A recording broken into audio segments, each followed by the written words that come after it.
ಸಂಪದಾಳನ್ನು ವಠಾರದಲ್ಲಿ ಬಿಟ್ಟು ಕೆಲಸದ ನೆಪದಲ್ಲಿ ಹೊರಬಂದ ವೀರ್ ತನ್ನ ಹಳೆಯ ಬೈಕ್ ಅನ್ನು ಒಂದು ನಿರ್ಜನ ಪ್ರದೇಶದಲ್ಲಿ ನಿಲ್ಲಿಸಿದ್ದ. ಅಲ್ಲಿ ಸಿದ್ಧವಾಗಿ ನಿಂತಿದ್ದ ಕಪ್ಪು ಬಣ್ಣದ ಐಷಾರಾಮಿ ಕಾರನ್ನು ಹತ್ತಿ ಸೀದಾ ತನ್ನ ಅಸಲಿ ಮನೆಗೆ ಬಂದ. ಅದು ಮನೆಯಲ್ಲ, ಒಂದು ಭವ್ಯವಾದ ಅರಮನೆ. ಕಾರಿನಿಂದ ಇಳಿಯುತ್ತಿದ್ದಂತೆ ಸಾಲಾಗಿ ನಿಂತಿದ್ದ ಸೆಕ್ಯೂರಿಟಿಗಳು ಗತ್ತಿನಿಂದ ಸಲ್ಯೂಟ್ ಹೊಡೆದರು. ಒಳಗೆ ಬರುತ್ತಿದ್ದಂತೆ ತಾಯಿ ಮೀನಾಕ್ಷಿ ಎದುರಾದರು. ಮಗನ ಆ ಹಳೆಯ ಬಟ್ಟೆ ಬಾಡಿದ ಮುಖ ನೋಡಿ ಅವರ ಕಣ್ಣಲ್ಲಿ ನೀರು ಜಿನುಗಿತು. ಮೀನಾಕ್ಷಿ ಅಳುತ್ತಾ, ಏನೋ ವೀರ್, ಇದು ರಾಜನ ತರ ಇರಬೇಕಾದವನು ಇವತ್ತು ಬೀದಿಯಲ್ಲಿ ಬಡವನ ತರ ಓಡಾಡ್ತಿದ್ದೀಯಲ್ಲ.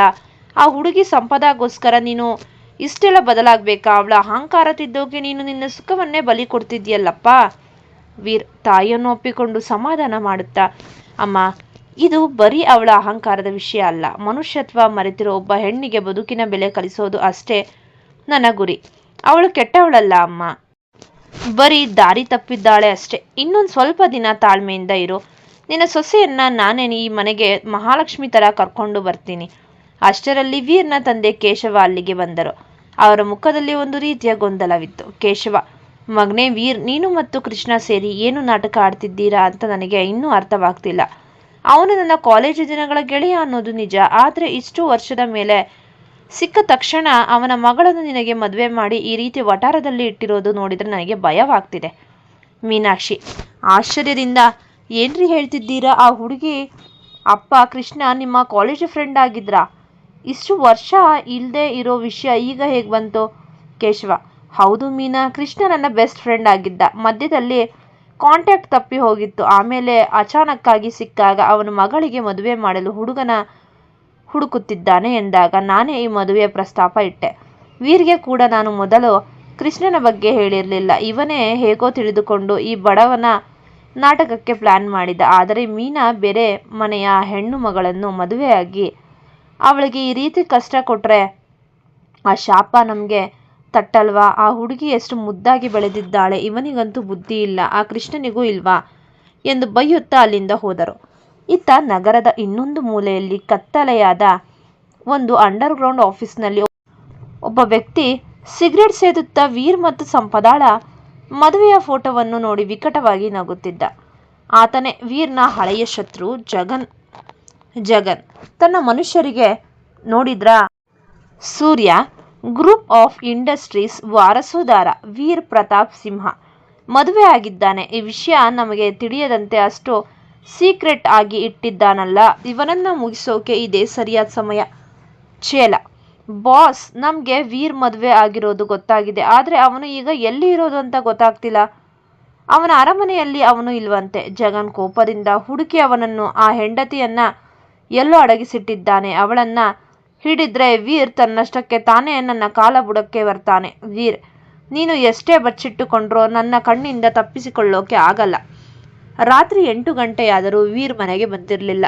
ಸಂಪದ ಒಬ್ಬಳೇ ಆ ಪುಟ್ಟ ಮನೆಯಲ್ಲಿ ಕಿಟಕಿಯ ಹತ್ತಿರ ಕುಳಿತು ಕಾಯುತ್ತಿದ್ದಳು. ಹೊರಗೆ ಯಾರೋ ಓಡಾಡಿದ ಶಬ್ದ ಕೇಳಿ ಅವಳು ಬೆಚ್ಚಿ ಬಿದ್ದಿದ್ದಳು. ವಠಾರದಲ್ಲಿ ಯಾರು ಏನು ಅಂತ ಅವಳಿಗೆ ಗೊತ್ತಿರಲಿಲ್ಲ. ಅಷ್ಟರಲ್ಲಿ ಬಾಗಿಲ ಸದ್ದು ಮೂಡಿತು.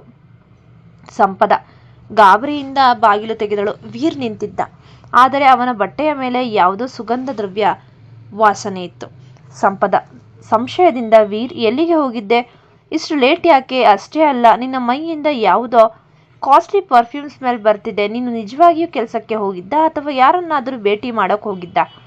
ವೀರ್ ತನ್ನ ಪರಿಸ್ಥಿತಿಯನ್ನು ಜಾಣತನದಿಂದ ನಿಭಾಯಿಸಿದ. ಅದು ಆಫೀಸ್ನಲ್ಲಿ ಯಾರೋ ದೊಡ್ಡವರು ಬಂದಿದ್ದರು, ಅವರ ಪಕ್ಕ ನಿಂತಿದ್ದಕ್ಕೆ ಆ ವಾಸನೆ ಬಂದಿರಬೇಕು ಅಷ್ಟೇ ಎಂದು ಹೇಳಿ ಸುಮ್ಮನಾದ. ಸಂಪದ ಸರಿ ಅನ್ನೋ ಮುಖ ಮಾಡಿಕೊಂಡು ಅಡುಗೆ ಮನೆಗೆ ಹೋದಳು. ಪಕ್ಕದ ಮನೆಯ ಕಮಲಮ್ಮನ ಹತ್ತಿರ ಹೋಗಿ ಸಂಪದ ರಸಂ ಮಾಡುವುದನ್ನು ಕಲಿತುಕೊಂಡು ಬಂದಿದ್ದಳು. ಅವಳು ಇವತ್ತು ಮೊದಲ ಬಾರಿಗೆ ತನ್ನ ಕೈಯಾರೆ ಅಡುಗೆ ಮಾಡಿದ್ದಳು. ಊಟಕ್ಕೆ ಕುಳಿತಾಗ ವೀರ್ಗೆ ಆ ರಸಂ ರುಚಿ ನೋಡಿ ಆಶ್ಚರ್ಯವಾಯಿತು. ವೀರ್, ಇವತ್ತು ರಸಂ ತುಂಬಾ ಚೆನ್ನಾಗಿದೆ. ಸಂಪದ, ನೀನೇ ಮಾಡಿದ್ದ? ಸಂಪದ ಹೆಮ್ಮೆಯಿಂದ ತಲೆ ಅಲ್ಲಾಡಿಸಿದಳು. ಇಬ್ಬರು ಆ ಪುಟ್ಟ ಮನೆಯಲ್ಲಿ ಶಾಂತವಾಗಿ ಊಟ ಮಾಡಿದರು. ಕೆಲಸದ ಸುಸ್ತು ಮತ್ತು ಹೊಟ್ಟೆ ತುಂಬದ ತೃಪ್ತಿಯಿಂದ ಸಂಪದಾಳ ಮುಖದಲ್ಲಿ ಒಂದು ಹೊಸ ಕಳೆ ಬಂದಿತ್ತು. ಊಟವಾದ ನಂತರ ವೀರ್ ಆ ಪುಟ್ಟ ಮಂಚದ ಮೇಲೆ ಹೋಗಿ ಮಲಗಿದ. ಸಂಪದ ನೆಲದ ಮೇಲೆ ಮಲಗಲು ಸಿದ್ಧವಾಗುತ್ತಿದ್ದಳು. ವೀರ್ ಅವಳನ್ನು ನೋಡಿ ನಕ್ಕ. ವೀರ್, ಏನು ಸಂಪದ, ನೆಲದ ಮೇಲೆ ಮಲಗ್ತೀಯಾ? ಬಾ ಇಲ್ಲಿ, ಯಾರೂ ಬೇಡ ಅಂತಾರೆ. ಈ ಸಣ್ಣ ಮಂಚದ ಮೇಲೆ ನಾವಿಬ್ರು ಆರಾಮಾಗಿ ಮಲ್ಕೋಬಹುದು. ಸಂಪದಾಳಿಗೆ ಮುಜುಗರವಾಯಿತು. ಬೇಡ ವೀರ್, ನಾನು ಇಲ್ಲೇ ಮಲಗ್ತೀನಿ ಎಂದು ಹೇಳಿದಳು. ಆದರೆ ವೀರ್ ಸುಮ್ಮನಿರಲಿಲ್ಲ. ಬಾಯಿಲ್ಲಿ ಎಂದು ಅವಳ ಕೈ ಹಿಡಿದು ತನ್ನ ಹತ್ತಿರಕ್ಕೆ ಎಳೆದುಕೊಂಡ. ಸಂಪದ ಅನಿವಾರ್ಯವಾಗಿ ಅವನ ಪಕ್ಕದಲ್ಲಿ ಮಲಗಬೇಕಾಯಿತು. ಅವಳ ಹತ್ತಿರ ಬರುತ್ತಿದ್ದಂತೆ ವೀರ್ಗೆ ಅವಳ ನೈಸರ್ಗಿಕ ಸೌಂದರ್ಯಕ್ಕೆ ಸೋಲದೆ ಇರಲಾಗಲಿಲ್ಲ. ಪೌಡರ್, ಲಿಪ್ಸ್ಟಿಕ್ ಇಲ್ಲದಿದ್ದರೂ ಸಂಪದಾಳ ಮುಖ ಚಂದಿರನಂತೆ ಹೊಳೆಯುತ್ತಿತ್ತು. ವೀರ್ ಮೆಲ್ಲನೆ ಅವಳ ಸೊಂಟಕ್ಕೆ ಕೈ ಹಾಕಿದ. ಸಂಪದಾಳ ಮೈಯೆಲ್ಲ ಒಂದು ಕ್ಷಣ ವಿದ್ಯುತ್ ಸಂಚರಿಸಿದಂತೆ ಜಲ್ಲೆಂದಿತ್ತು. ಅವಳು ಅವನನ್ನು ತಡೆಯಲು ಯತ್ನಿಸಿದಳು. ಆದರೆ ವೀರ್ ಅವಳ ಕಣ್ಣಲ್ಲಿ ಕಣ್ಣಿಟ್ಟು ನೋಡಿದಾಗ ಅವಳು ಮೌನವಾದಳು. ವೀರ್ ಅವಳನ್ನು ಹತ್ತಿರಕ್ಕೆ ಎಳೆದುಕೊಂಡು ಅವಳ ತುಟಿಗಳ ಮೇಲೆ ದೀರ್ಘವಾಗಿ ಮುತ್ತಿಟ್ಟ. ಅದು ಅವರಿಬ್ಬರ ಬದುಕಿನ ಮೊದಲ ಕಿಸ್. ಸಂಪದಾಳಿಗೆ ಒಂದು ಕ್ಷಣ ಪ್ರಪಂಚವೇ ಮರೆತು ಹೋದಂತಾಯಿತು. ವೀರ್ನ ಆ ಬಿಸಿಯಾದ ಸ್ಪರ್ಶ ಮತ್ತು ಪ್ರೀತಿ ಅವಳ ಅಹಂಕಾರದ ಕೊನೆಯ ಕ್ಷಣವನ್ನು ಕರಗಿಸಿದಂತೆ ಇತ್ತು. ಕತ್ತಲಲ್ಲಿ ಸಂಪದಾಳ ಹೃದಯದ ಬಡಿತ ಜೋರಾಗಿತ್ತು. ವೀರ್ ಅವಳನ್ನು ಬಿಗಿಯಾಗಿ ಅಪ್ಪಿಕೊಂಡು ಮಲಗಿದ್ದ. ಸಂಪದಾಳಿಗೆ ಅಂದು ಮೊದಲ ಬಾರಿಗೆ ಆ ಪುಟ್ಟ ಗುಡಿಸಲು ರಾಜ ಮಹಲಿಗಿಂತಲೂ ಸುಂದರವಾಗಿ ಕಂಡಿತ್ತು. ಆ ಮೊದಲ ಮುತ್ತಿನ ಅಮಲೇರಿಸುವ ಕ್ಷಣಗಳು ಸಂಪದಾಳ ಮನಸ್ಸಿನಲ್ಲಿ ಇನ್ನೂ ಹಸಿರಾಗಿಯೇ ಇತ್ತು. ರಾತ್ರಿ ವೀರ್ನ ಸ್ಪರ್ಶದಲ್ಲಿ ಅವಳು ಕಂಡ ಆ ಪ್ರೀತಿ ಅವಳ ಕಠಿಣ ಹೃದಯವನ್ನು ಸ್ವಲ್ಪ ಮಟ್ಟಿಗೆ ಮೆತ್ತಗೆ ಮಾಡಿತ್ತು. ಆದರೆ ಬೆಳಿಗ್ಗೆ ಎದ್ದ ತಕ್ಷಣ ವೀರ್ ಅವಳಿಗೆ ನೀಡಿದ ಹೊಸ ಸವಾಲು ಅವಳು ಕಂಡಿದ್ದ ಕನಸಿನ ಲೋಕದಿಂದ ಒಮ್ಮೆಲೆ ಭೂಮಿಗೆ ಬಂದು ಬೀಳುವಂತೆ ಮಾಡಿತು. ಬೆಳಿಗ್ಗೆ ವೀರ್ ಪತ್ರಿಕೆ ಓದುತ್ತಾ ಕಾಫಿ ಕುಡಿಯುತ್ತಾ ಸಂಪದ ಎದ್ದು ಬರುತ್ತಿದ್ದಂತೆ ಅವನ ಕಣ್ಣಲ್ಲಿ ರಾತ್ರಿಯ ಆ ತುಂಟತನದ ಮಿಂಚು ಇತ್ತು. ಆದರೆ ಅವನು ಆಡಿದ ಮಾತು ಮಾತ್ರ ಬಾಸ್ ಥರ ಇತ್ತು. ವೀರ್, ಸಂಪದ, ಇವತ್ತಿನಿಂದ ನಿನಗೆ ಒಂದು ಹೊಸ ಜವಾಬ್ದಾರಿ ಕೊಡ್ತಿದ್ದೀನಿ. ಈ ವಠಾರದ ಮಕ್ಕಳೆಲ್ಲ ಸರಿಯಾಗಿ ಓದುತ್ತಿಲ್ಲ. ನೀನು ಲಂಡನ್ನಲ್ಲಿ ಅಷ್ಟೆಲ್ಲ ಓದಿ ಪದವಿ ಪಡೆದಿದ್ದೀಯ ಅಲ್ವಾ? ಇವತ್ತಿನಿಂದ ಸಂಜೆ 2 ಗಂಟೆ ಈ ಮಕ್ಕಳಿಗೆ ನೀನು ಫ್ರೀಯಾಗಿ ಪಾಠ ಮಾಡಬೇಕು. ಇದು ನನ್ನ ಆರ್ಡರ್. ವೀರ್ನ ಮಾತು ಕೇಳಿ ಸಂಪದಳಿಗೆ ತಲೆಗೆ ಸಿಡಿಲು ಬಡಿದಂತಾಯಿತು. ಅವಳ ಮುಖ ಕೋಪದಿಂದ ಕೆಂಪಾಯಿತು. ರಾತ್ರಿಯ ಆ ಪ್ರೀತಿಯ ಕ್ಷಣಗಳನ್ನೆಲ್ಲ ಮರೆತು ಅವಳು ಅವನ ಮುಂದೆ ನಿಂತು ಕೂಗಾಡತೊಡಗಿದಳು. ಸಂಪದ, ವಾಟ್? ನಾನಾ ಈ ವಠಾರದ ಕೊಳಕು ಮಕ್ಕಳಿಗೆ ಪಾಠ ಮಾಡಬೇಕಾ? ವೀರ್, ನಾನು ಲಂಡನ್ ಯೂನಿವರ್ಸಿಟಿಯಲ್ಲಿ ಟಾಪರ್ ಆಗಿದ್ದವಳು. ದೊಡ್ಡ ದೊಡ್ಡ ಕಂಪನಿಗಳಲ್ಲಿ CEO ಆಗಬೇಕಾದವಳು ನಾನು. ಅಂಥದ್ರಲ್ಲಿ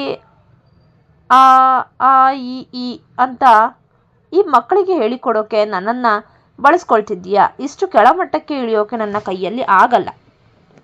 ವೀರ್ ಶಾಂತವಾಗಿ, ಓದಿದ ವಿದ್ಯೆ 4 ಗೋಡೆಗಳ ಮಧ್ಯೆ ಹೂತಿಟ್ರೆ ಅದಕ್ಕೆ ಬೆಲೆ ಇಲ್ಲದ ಸಂಪದ. ಆ ಮಕ್ಕಳಿಗೆ ಒಂದು ದಾರಿ ತೋರಿಸಿದ್ರೆ ನಿನ್ನ ವಿದ್ಯೆಗೆ ಬೆಲೆ ಬರುತ್ತೆ. ಕೋಪ ಮಾಡಿಕೊಳ್ಬೇಡ, ತಯಾರಾಗು. ಸಂಜೆ ಹೊತ್ತಿಗೆ ವೀರ್ 10 ಮಕ್ಕಳನ್ನು ಮನೆಯ ಮುಂದಿನ ಅಂಗಳದಲ್ಲಿ ಕೂರಿಸಿದ್ದ. ಅವರೆಲ್ಲರ ಕೈಯಲ್ಲಿ ಹಳೆಯ ಪುಸ್ತಕಗಳು, ಪೆನ್ಸಿಲ್ ತುಂಡುಗಳಿದ್ದವು. ಸಂಪದ ಇಷ್ಟವಿಲ್ಲದಿದ್ದರೂ ವೀರ್ನ ಹಠಕ್ಕೆ ಮಣಿದು ಅವರ ಮುಂದೆ ಬಂದು ನಿಂತಳು. ಮಕ್ಕಳೆಲ್ಲ ಅವಳನ್ನು ನೋಡಿ ಆಶ್ಚರ್ಯದಿಂದ, ಹೊಸ ಟೀಚರ್ ಎಷ್ಟು ಚೆನ್ನಾಗಿದ್ದಾರೆ ಅಲ್ವಾ ಎಂದು ತಮ್ಮಲ್ಲೇ ಮಾತನಾಡಿಕೊಳ್ಳುತ್ತಿದ್ದರು. ಸಂಪದಾಳಿಗೆ ಆ ಮಕ್ಕಳನ್ನು ನೋಡಿದಾಗ ಮೊದಲು ಅಸಹ್ಯವಾಯಿತು. ಆದರೆ ಪಾಠ ಶುರು ಮಾಡಿದ ಮೇಲೆ ಅವಳಿಗೂ ಗೊತ್ತಿಲ್ಲದಂತೆ ಅವಳು ಮಕ್ಕಳ ಲೋಕದಲ್ಲಿ ಮುಳುಗಿ ಹೋದಳು. ವೀರ್ ದೂರದಿಂದಲೇ ಇದೆಲ್ಲವನ್ನು ಗಮನಿಸುತ್ತಾ ಸಂಪದ ಮಕ್ಕಳಿಗೆ ಇಂಗ್ಲಿಷ್ ಪದಗಳನ್ನು ಹೇಳಿಕೊಡುತ್ತಿದ್ದಾಗ ಅವಳ ಮುಖದಲ್ಲಿ ಒಂದು ವಿಭಿನ್ನವಾದ ಕಳೆ ಇತ್ತು. ಅವಳ ಅಹಂಕಾರದ ಮಾತುಗಳಿಗಿಂತ ಪಾಠ ಮಾಡುವಾಗ ಅವಳಲ್ಲಿದ್ದ ಆ ಜ್ಞಾನ ವೀರ್ನನ್ನು ಇನ್ನೂ ಹೆಚ್ಚಾಗಿ ಆಕರ್ಷಿಸಿತು. ಅಷ್ಟರಲ್ಲಿ ವಠಾರದ ಗೇಟಿನ ಹತ್ತಿರ ಒಬ್ಬ ಅಪರಿಚಿತ ವ್ಯಕ್ತಿ, ಜಗನ್ ಮನುಷ್ಯ, ನಿಂತು ಮೊಬೈಲ್ನಲ್ಲಿ ಫೋಟೋ ತೆಗೆದುಕೊಳ್ಳುತ್ತಿದ್ದ. ಸಂಪದ ಮಕ್ಕಳ ಜೊತೆ ನಗುತ್ತಿರುವ ವಿಡಿಯೋ ನೋಡಿ ಈಗ ಶತ್ರುವಿನ ಕೈ ಸೇರಿತ್ತು. ವೀರ್ ಗುಟ್ಟಾಗಿ ಸಂಪದ ಮಕ್ಕಳಿಗೆ ಪಾಠ ಮಾಡುತ್ತಿರುವಾಗ ವಿಡಿಯೋವನ್ನು ಕೃಷ್ಣ ಅವರಿಗೆ ಕಳುಹಿಸಿದ್ದ. ತನ್ನ ಮಕ್ಕಳೊಂದಿಗೆ ನೆಲದ ಮೇಲೆ ಕುಳಿತು ನಗುತ್ತಾ ಅಕ್ಷರ ಹೇಳಿಕೊಡುತ್ತಿರುವುದನ್ನು ಕಂಡು ಕೃಷ್ಣ ಅವರ ಕಣ್ಣಲ್ಲಿ ನೀರು ಜಿನುಗಿತು.